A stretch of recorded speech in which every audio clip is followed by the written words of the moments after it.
যে আমাদের মোট যে জনসংখ্যা সেই জনসংখ্যার প্রায় মোটামুটি একটা বড় অংশই অর্থাৎ 1,31,00,000 মানুষ ডায়াবেটিস জনিত সমস্যায় ভুগছে। এই যে সংখ্যাটার বৃদ্ধি পাচ্ছে বর্তমানে, এর বিশেষ কোনো কারণ আছে কিনা? এই সংখ্যাটা হলো নিট সংখ্যা। এছাড়াও আইজিটি আছে, যেটি আমরা জানি, অর্থাৎ খুব দ্রুত এটাকে ভালোভাবে চিকিৎসা না করলে পারে এটাও ডায়াবেটিকে রূপান্তরিত হয়ে যাবে এবং মেডিকেল পথে হেঁটেই মনে হচ্ছে যে এটাকে থামানো খুব কঠিন হয়ে যাবে। এক, দুই হলো আমরা আইসবার্গের গল্প জানি। আইসবার্গের টিপটা দেখা যায়, নিচেরটাকে দেখা যায় না। বরফটা যখন ভাসতে থাকে তার হয়তো 8/1 থাকে, 7/8 দেখাই যায় না। আমরা যে সংখ্যাটি বলেছি এটা হচ্ছে ডায়াগনস্ট এবং ডাটা এন্ট্রি করা, আমাদের জানা। এছাড়া অনেকেই আছে যাদের কাছে এই চিকিৎসা ব্যবস্থা পৌঁছাতে পারেনি, অথবা ডায়াবেটিকের পরীক্ষাটা এখনো হয়নি, অথবা সে উপেক্ষা করেছে, পরবর্তীতে সে আসেনি। এই সংখ্যাটাও নেহাত কম না। তাহলে এগুলো অথবা তিনি ট্রিটমেন্ট নিয়েছেন কিন্তু সেটি নথিভুক্ত হয়নি। আর এই সব কিছু মিলিয়ে এই সংখ্যাটা আসলে আরো ভয়ঙ্কর রকম হয়ে যাবে, যেটা হয়তো 20 বছর আগে এতটা ছিল না। তাহলে ঘটনাটা কি ঘটলো? যেমন কোভিডের বেলা সুনির্দিষ্ট কোভিড একটা জীবাণু ছিল, সেই জীবাণুটা পৃথিবীতে ছিল না, জীবাণুটা এসছে, ইউরোপ আমেরিকাতে অসংখ্য মানুষ মারা যাচ্ছে, সেটি বাংলাদেশে আসে, সুতরাং কোভিডের জন্য জীবাণুটা দায়ী, শেষ।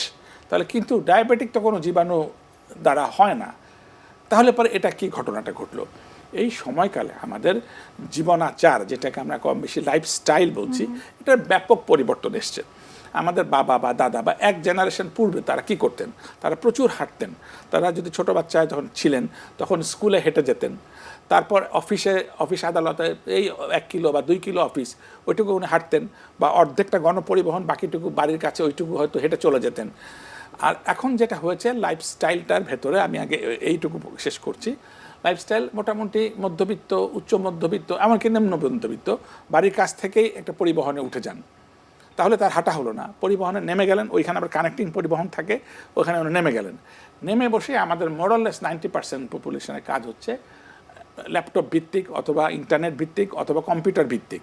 মানে অর্থাৎ উনি যে চেয়ারে বসলেন সেই চেয়ারে সকাল থেকে রাত পর্যন্ত উনি কাজ করেন। কাজ করার পরে ওই এক টেবিল থেকে সর্বোচ্চ হয়তো আরেক টেবিলে যান, বসকে ডাকাডাকি করেন বা ওর কথা শোনেন, এর বেশি ওনার কিছু হয় না। আবার কাজ শেষে উনি ওইভাবে আসেন, আবার বাসায় ফিরে যান।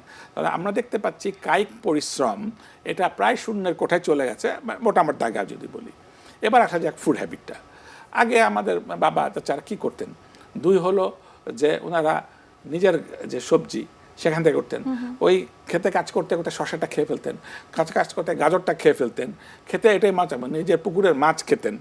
এখন কি হয়েছে?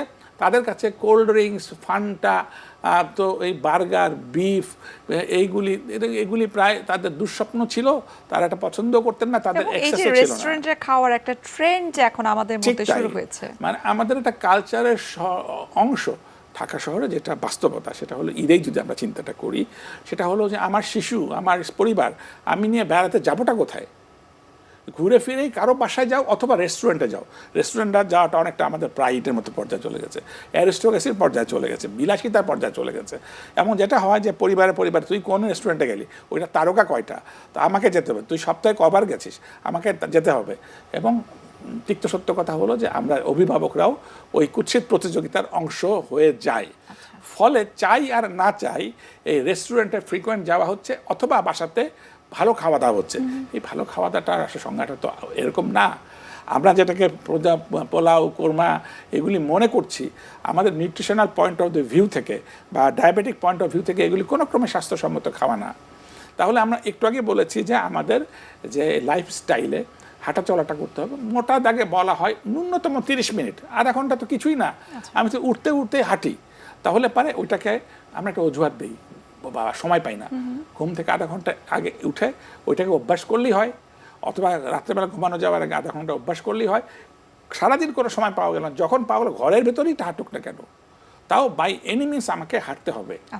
এটা আর যারা হাঁটার বিকল্প আসলে কিছু নেই, এটার কোনো বিকল্প নাই, এইটার কোনো বিকল্প নাই। এবার চলা যাক ফুড হ্যাবিট। এটা তো আমরা কম বেশি জানি, তাও যেহেতু এটা আলোচনা, আমার মনে হয় সেটা করে দেওয়াটাই প্রাসঙ্গিক হবে। আমরা মোটা দাগে জানি তো চিনি হচ্ছে ক্রিমিনাল। চিনি, যেটা আমরা বাজারে সুগার বলছি, সাধারণ লোক বলবে চিনি তো আমরা বেশি খাই না, আমরা তো ওই চায়ে খাই আর মিষ্টি যদি নিট বানাই, আর পারিবারিক ফিন্নি পায়েস একটু হলো।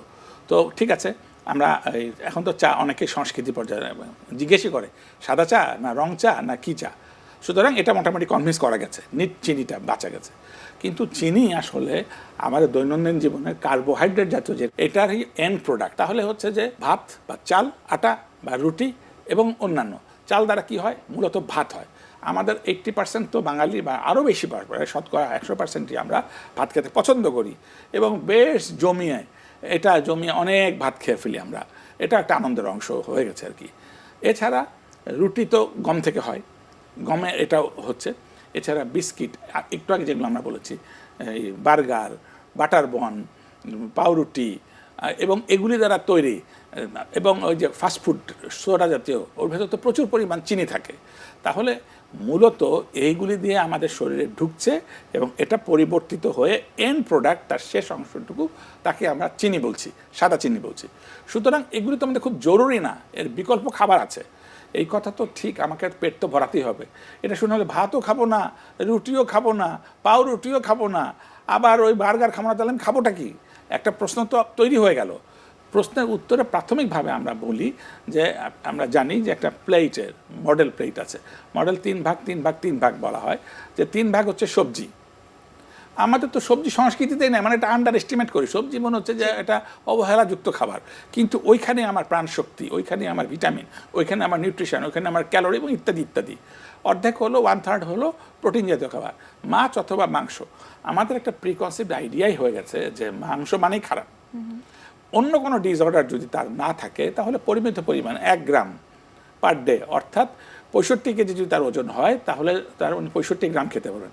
এখন আবার 65 গ্রাম কি জিনিস, কেউ তো মাপে চাপে করে না। দিনে 2-3টা মাংস দিব্যি খাওয়া যায় যদি অন্য কোনো তার ডিসঅর্ডার না থাকে। আর মাছ তো মোটামুটি মহৌষধ, মাছ আমরা দিব্যি খেতে পারি। এখন আর তো আমাদের যেটুকু খাওয়া সেটুকু খাবো। এখন আপনি যেটা বললেন যে হ্যাঁ, কিছু বিকল্প অবশ্যই এটা রেডমিটে হয়, তবে এটা একেবারে স্বতঃসিদ্ধ এবং প্রামাণিক দলিল নিয়ে করার মতো পর্যায়টি আরও গবেষণার দরকার আছে। আচ্ছা স্যার, এই বিষয়টি আমরা আরও বিস্তারিত জানার চেষ্টা করবো যে আসলে কোন কোন খাবার খেলে বা আর কোন কোন অ্যাক্টিভিটিসে থাকলে আসলে এই ডায়াবেটিস জনিত সমস্যা থেকে আমরা মুক্ত থাকতে